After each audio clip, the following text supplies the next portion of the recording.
Fala galera, tudo bem com vocês? Muita saudade, mas hoje nós estamos aqui para matarmos a saudade dessa disciplina maravilhosa que é a filosofia. Eu sou o professor Marden Moura e hoje nós vamos falar um pouco, sobre uma doutrina, a doutrina da sofocracia, que é uma doutrina de Platão, que aparece dentro da grande teoria política elaborada por Platão na sua grande obra A República. Hoje nós vamos entender o que significa a sofocracia dentro da República Platônica e quais são os desdobramentos dessa doutrina para a filosofia de Platão como um todo, ok? Primeira coisa que nós precisamos entender é o significado etimológico da palavra sofocracia. A palavra sofocracia, ela vem de sofos, sábio, e kratos, poder. Ou seja, o poder, ele deve estar nas mãos do sábio. E quem é o sábio? Para Platão, o sábio não é outra pessoa, senão o filósofo. Portanto, numa cidade, num estado, só quem poderia governar, só quem poderia tomar as decisões, deliberar sobre as questões mais fundamentais relacionadas à cidade, deveria ser o filósofo. Por quê? Essa é uma pergunta que nós vamos entender ao longo de toda essa exposição. Mas para que nós também entendamos o desejo de Platão, a ideia de Platão de formular uma teoria política que tem como governo o filósofo, o sábio, nós precisamos entender dois acontecimentos que marcaram decisivamente a vida de Platão. O primeiro acontecimento é um acontecimento muito conhecido por nós que estudamos filosofia. Foi a morte de Sócrates. Veja, a morte de Sócrates aconteceu dentro de um regime democrático. Democracia foi o regime que acabou levando Sócrates à morte. E nesse sentido, essa experiência ruim que Platão teve com a democracia vai, de certa forma, influenciá-lo na doutrina da sofocracia. Mas, professor, influenciar como? Ele vai ser a favor da democracia? Óbvio que não. Platão vai entender que a democracia é o governo onde, por excelência, reina a corrupção. E, portanto, toda a ideia de Platão vai ao encontro de uma democracia plenamente efetivada. Ou seja, Platão retira a democracia dentro das suas teorias políticas. Vamos entender uma coisa. Platão, na sua obra magnânima chamada República, ele concebe uma cidade perfeita. Daí vem a ideia de Calípolis. Calípolis, é uma palavra que a gente utiliza para descrever o ideal da República Platônica. Essa palavra ela pode ser traduzida por cidade bela, cidade perfeita, cidade harmoniosa, etc. Veja, uma das grandes ideias de Platão acerca da República em que o filósofo teria o poder em suas mãos, é que essa república, para ela poder ser perfeita, para ela poder ser bela, ela precisava ser harmônica, ela precisava buscar a verdade e ela precisava ser uma república justa. Não é à toa que Platão começa a sua obra A República tratando do problema da justiça. É nessa obra, nesse primeiro livro da República, que aparece Sócrates, que tinha sido mestre de Platão, e lembremos-nos que o modo de escrita de Platão é através dos diálogos, e a personagem principal desses diálogos é Sócrates, Então, aparece nesse primeiro livro da República Sócrates dialogando com um sofista chamado Trasímaco. Esse sofista vai defender uma concepção de justiça e Sócrates vai tentar mostrar que a concepção de justiça que ele defende não poderá ser aceita se nós quisermos de fato conceber uma cidade perfeita, uma república harmoniosa, uma cidade cidade bela, uma cidade onde reine a harmonia e a verdade. Portanto, a definição platônica de justiça na República vai estar associada à definição da verdade e à definição da harmonia que é estabelecida na República ou na Calípolis, na Cidade Bela. Marden, explica pra gente como é que é essa harmonia. É a harmonia em relação a quê? Ok, vamos lá. A ideia de Platão é entender que essa cidade ela tem uma divisão estamental. E se é uma divisão estamental, não existe mobilidade social. Platão concebe 3 ordens sociais. A primeira ordem é a ordem dos artesãos. Os artesãos são aqueles que trabalham para a produção, para o comércio, numa palavra. São aqueles que trabalham para garantir a subsistência da cidade, tá? E aí, depois dessa ordem social dos artesãos, Platão diz que tem uma segunda ordem social, que é a ordem social dos guerreiros, aqueles que se destinam a defender a cidade, a dar a sua vida pela cidade, se assim for necessário.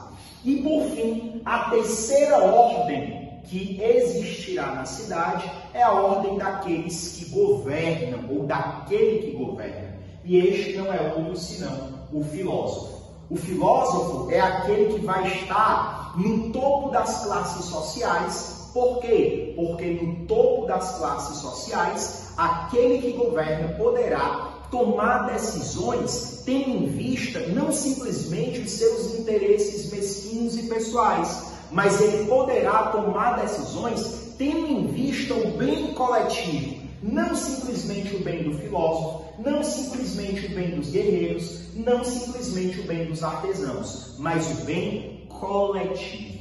E essa é uma célebre ideia de Platão. O filósofo é aquele que pode entender o que é a verdade. O filósofo é aquele que sabe distinguir a verdade da aparência. O filósofo é aquele que consegue convencer as pessoas e paulatinamente, pouco a pouco, levá-las à contemplação da verdade.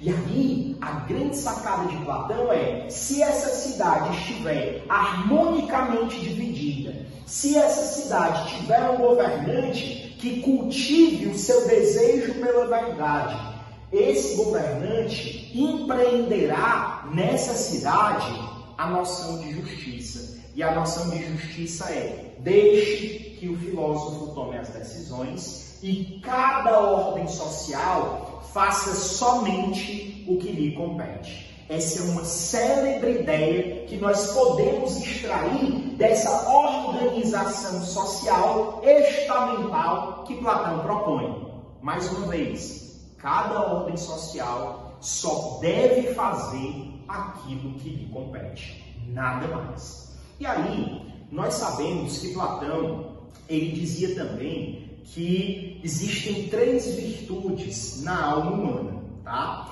A alma, para Platão, ela apresentava um esquema tripartite, ou seja, 3 partes que eram dominadas, cada qual, por uma justiça, por uma virtude, por uma respectiva virtude. E aí, o que Platão faz? Ao conceber essa cidade harmoniosa, dividida, Platão traz aqui à tona as virtudes que dominam cada parte da alma. Por exemplo, aos artesãos deveria estar associada a virtude da temperança. Por quê, professor? A temperança é a virtude que controla os desejos, que controla as paixões. Ou seja, aqueles artesãos que possuem a virtude da temperança, eles não quererão avançar na ordem social. Por quê? Porque eles sabem, graças a essa virtude, que aquilo que eles fazem nessa cidade perfeita é de extrema importância. É tão importante quanto aquilo que o filósofo, que está na ordem social mais elevada, faz. Então, o artesão que tem a virtude da temperança, ele de fato saberá que o seu papel é de fundamental importância, porque no momento que um artesão ele quiser usurpar a ordem social dos guerreiros ou do filósofo, essa cidade perfeita ela já não mais existirá. Os guerreiros, eles também têm uma virtude específica, a virtude da coragem. Veja bem, quando nós falamos de virtude da coragem, nós estamos falando da virtude que um guerreiro deve possuir, que o fará entender que ele jamais deverá dar um passo para trás quando a cidade exigir que ele vá à guerra, por exemplo. Ou quando o guerreiro pensar, meu Deus, eu aqui vou ter que ir para a guerra, eu não vou querer ir para a guerra, eu vou me tornar um produtor, um artesão. Quando ele faz isso, pessoal, o que acontece? Ele está colocando em jogo a Calípolis, a república, a cidade perfeita, a cidade ideal. Então, qual é a ideia de Platão? Se esse guerreiro ele estiver travestido com a virtude da coragem, esse guerreiro será capaz de colocar a sua vida a favor da defesa da cidade. E aí, por fim, o filósofo. O filósofo é aquele que cultivará a virtude da sabedoria. Por quê? Porque só a sabedoria é suficientemente forte para gerar a verdade e a justiça nessa cidade harmoniosa. Então observe que esse par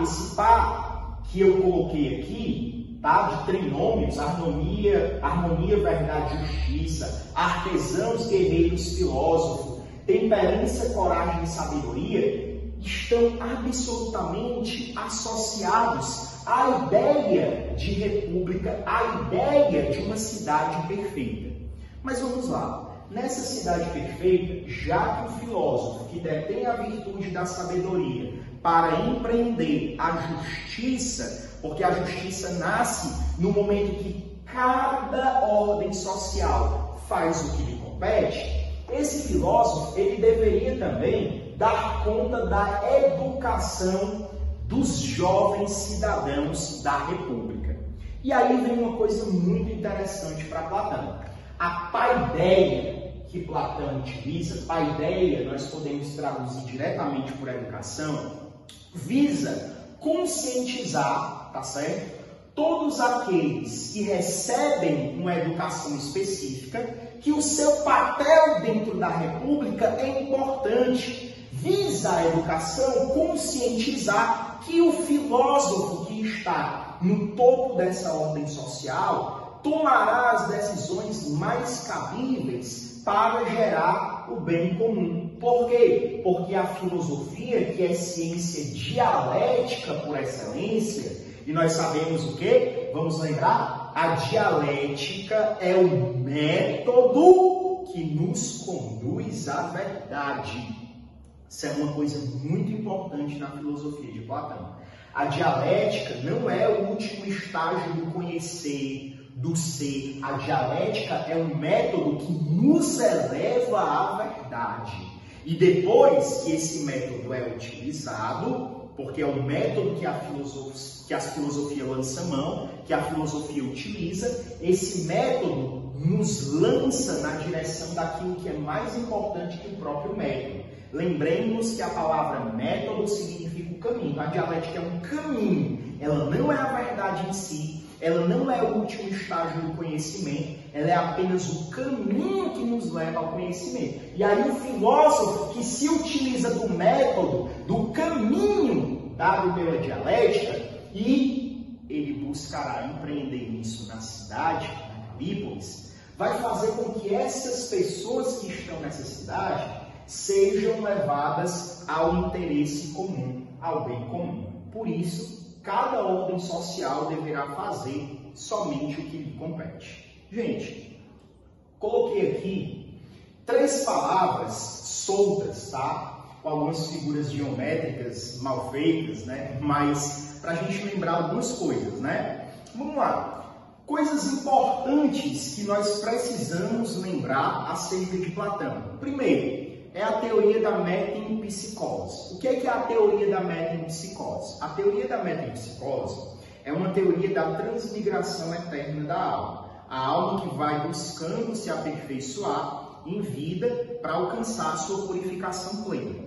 A segunda doutrina é a doutrina da reminiscência. Essas doutrinas elas estão ligadas à parte da filosofia teórica ou à teoria do conhecimento de Platão, que não se separa de modo radical da teoria política. A teoria da reminiscência diz o quê? Para a alma conhecer é lembrar. Lembremos também, desde já, que Platão diz que todo conhecimento está contido na alma. E o filósofo, aquele que desperta as lembranças, aquele que traz o conhecimento que já está nele à tona, é aquele que desenvolve isso graças à filosofia e à matemática. Por isso, no topo da academia de Platão estava lá escrito: ninguém entre aqui se não souber matemática, ok? E aí, eu coloquei aqui praticamente algumas palavras soltas, e aí eu estava me justificando em relação às figuras geométricas que eu coloquei. Por quê? Porque nós vamos entender, e isso vai ficar muito claro, algo relacionado a essas três palavras dentro da teoria da sofocracia. Primeira coisa, democracia. Comecei o vídeo falando disso. Democracia não pode existir dentro de uma cidade perfeita. Por quê? Porque a democracia é o lugar por excelência onde reina a corrupção.